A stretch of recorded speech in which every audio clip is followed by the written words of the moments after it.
What is up, everybody, and welcome back to The Intern. My name is Chadwell, and today I asked AI to predict the best fantasy players for next season. And I used Grock AI, which I was going to use ChatGPT, but let's just say ChatGPT was not cooking. Joel Embiid was one of the top players, which maybe it happens, but I think he's actually going to miss most of the season next season. So we'll have to see on that. There was also, what was the other crazy one that they said? I'm trying to remember. I think it was Chris Middleton. That's stinky. That's bad.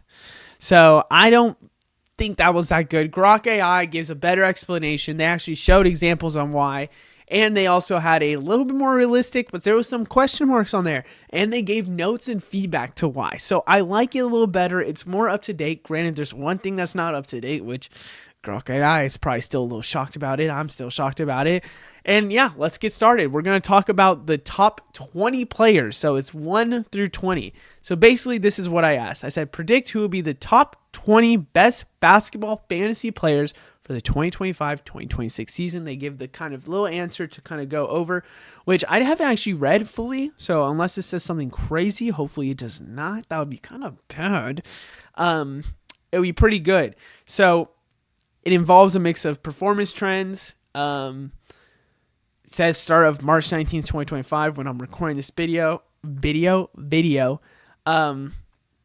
Players' recent fantasy production, their age, their durability, which that's pretty good. And fantasy value here assumes a standard 9-category league, which that's a big thing. I think points could be a little bit different, but 9-category league, perfect. They kind of got the understanding, and I did not think that they would understand a 9-cat league, which is insane. AI is understanding that. That's kind of a little scary in my opinion, that AI is starting to realize what a 9-cat league is. I wonder if I can get AI to pick in a fantasy league for me in one of my videos. We will see about that. Let's start with number 1, Victor Wembanyama. So I could actually see this, but my only thing that I could see it not happening, because they're kind of talking about, overall who will be the best players, not who will be the best players and get you the most stuff, not who's the best player. So Victor Wembanyama has an interesting scenario with this blood clot where I generally believe he'll miss maybe like a week or two, maybe a couple more into the beginning of the season, because they're not going to rush away. I don't think they're scared to rush Victor Wembanyama. They got all these, De'Aaron Fox, for example, do good. I would still not be scared to draft Victor Wembanyama. In my opinion, a strategy that I think a lot is I can lose 1 or 2 games throughout the year. And if I'm certain and I know that I will make playoffs, it does not matter about trading for injured players. When push comes to shove in the playoffs, it'll be fine. So, Victor Wembanyama, already a fantasy monster as a rookie. Gotta believe in that. Unique blend of scoring. Oh, they actually say like each one. I didn't really read into that. Scoring, rebounding, blocks, and 3-pointers make him consensus number 1. So I do believe that Victor Wembanyama should be a top 3 pick in category leagues, in points leagues, whatever it might be next season, even with the scare of the blood clot. I promise you, everyone wants to say it's a Chris Bosh situation. Chris Bosh had a blood clot next to his heart, while Victor Wembanyama's is in his right shoulder or something like that. And Brandon Ingram had the exact same thing, and the next season had a most improved player season. I am not worried about Victor Wembanyama, truthfully. Number 2, Nikola Jokic. If it's not Wemby, it's going to be probably Jokic in my opinion. He is the insane everything player, and he will still be good next year. I saw something that said, I can't wait. It was like the LeBron tweet. It was like, I cannot wait for Jokic to be probably washed in 2 years. I think it's going to be a long time before we see Jokic washed. I think it's going to be like 2028 before we see a somewhat washed Jokic. And it's going to be because money-wise that the Nuggets are screwed. It's going to be something like that. But Nikola Jokic at 2 makes a lot of sense. Number 3, Luka Dončić. This is the thing that they still don't have, which is Luka Dončić on the Mavericks, which, you know what? I don't blame him because I'm still shocked about it. Dončić all-around stuffing or padding, because it sounds like they're trying to say a little hint. keeps him near the top, assuming he maintains health, which that's actually funny that they talk about his health and efficiency at age 26. Luka should be a top pick by far because Luka with the Lakers is looking nice. Luka did one of his worst offensive not his worst, but he did a bad offensive job for 3 days or 3 games.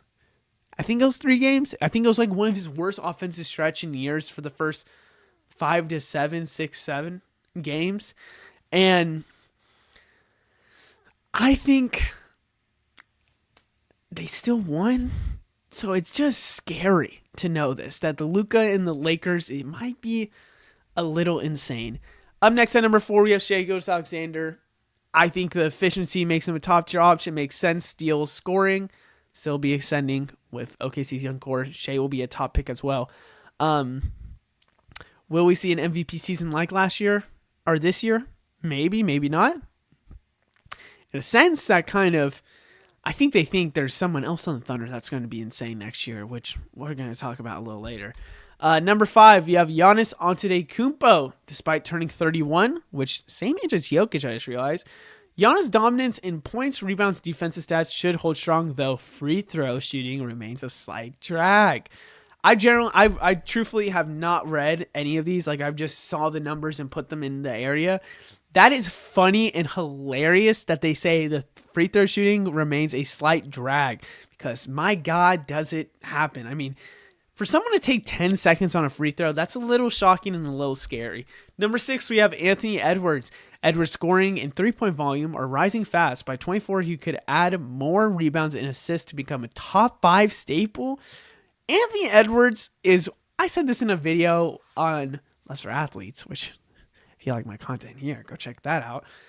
That Ant, to me, is someone that is going to have a Shai type of stat line if he wants to win MVP, where it's going to be off defense, efficiency, and team winning. It's not going to be off crazy stats. It's going to be off defense. What did I say? Defense. What did I just say? Defense, team winning, and two-way play. I mean, defense and that's the same thing. So maybe I'm just fibbing a little bit. It's not going to be off crazy stats. So, yeah, I have to say that Ant, fantasy-wise, top 6, could be a little crazy, but I do believe he'll still be good. Number 7, Tyrese Haliburton. I see Tyrese Haliburton maybe being in that top 6 area with his assists. Steals and threes are elite. Likely improve his scoring output, keep him high on this list. I do believe he can win you an assist category just by himself, and it is insane to say. If you're looking at your players and you have a player that can almost win you just that category, more than likely you're going to try and get that type of player. That's one down already for you. Number 8 is Jayson Tatum. So Jayson Tatum kind of falls a little bit from what I would say people had in previous years. Consistent scoring, rebounding threes paired with improving playmaking make him a lock at 27. He has had improving playmaking, which is so funny they mention this. It's crazy that AI is mentioning this. And I do have to agree that with his playmaking and how he's been going, it has been improving. I could see him grow as a playmaker next year. Number 9, Donovan Mitchell. I don't see this happening. Number 9 is a little crazy. Donovan Mitchell this year, granted, listen, NBA success and fantasy success, there's a little block there. It doesn't translate, okay? Donovan Mitchell on the Cavs is amazing. Donovan Mitchell in fantasy, kind of scary.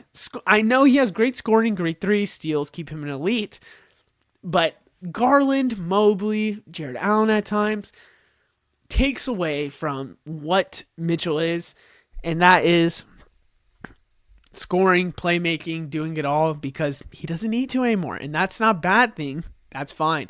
But I don't see number 9. Number 10, Trae Young. I'd be interested to see if Trae Young's still in the Atlanta Hawks. By this time, I'm guessing they probably will.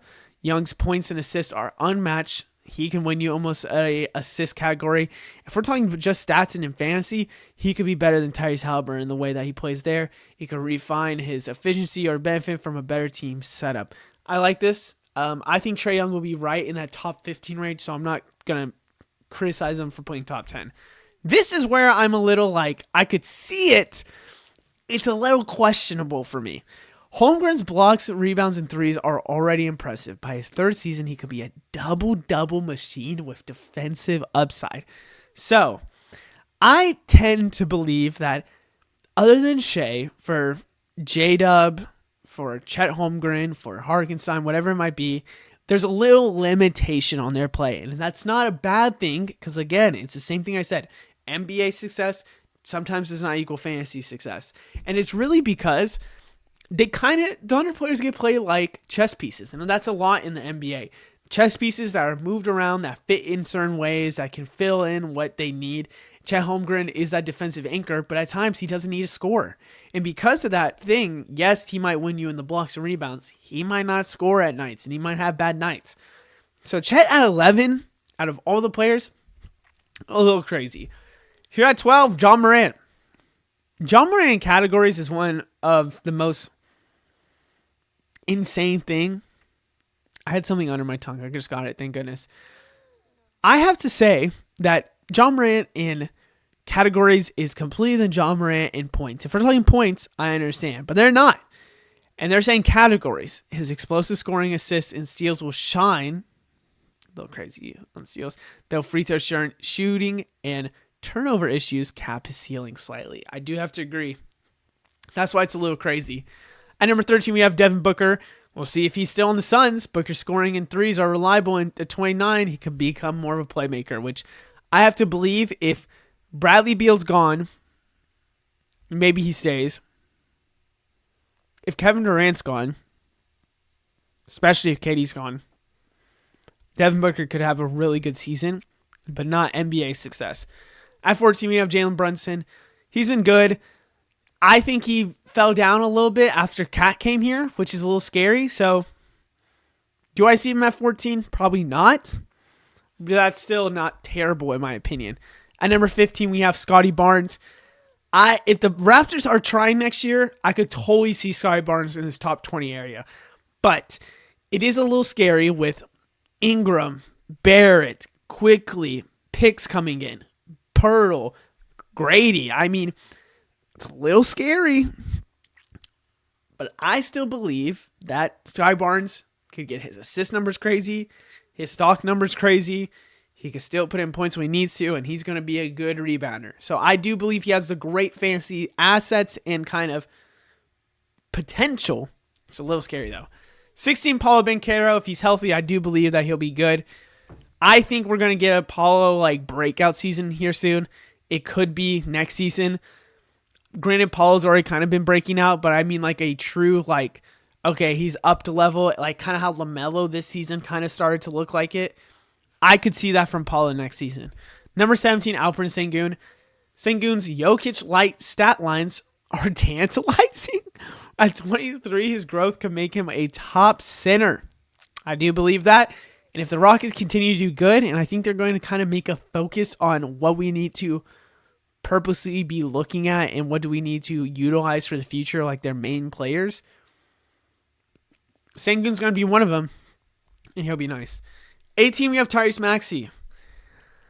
Maxey's speed and scoring are elite, and at 24, he'll likely keep improving alongside Joel Embiid if healthy. I don't think Joel Embiid will be healthy, and that's why I believe Tyrese Maxey will be good, but I hope the Sixers don't do a tanking route next year as well.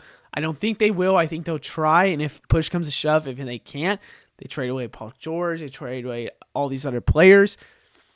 I'd be interested to see what happens with them. But truthfully, if Joel Embiid's not there for a little bit, I'd be scared about Tyrese Maxey a little bit because double teams, because yes, Joel Embiid's not there so he can take up points, but Tyrese Maxey succeeds next to Joel Embiid most of the time because he's wide open most of the time.